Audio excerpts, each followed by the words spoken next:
সোমবার রাত 10টা নাগাদ দেবনগরের রাস্তার ধারে একটি টেলারের দোকানে আগুন লেগে যায়।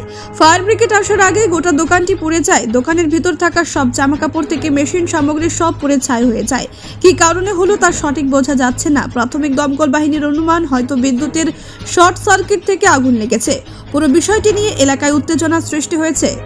Bureau report, news capsule.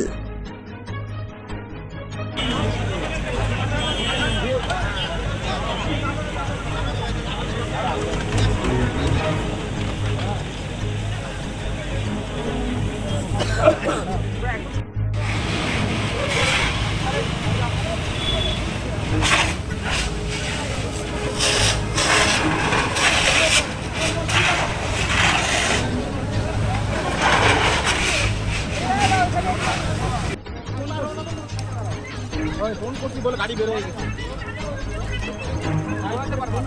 গাড়ি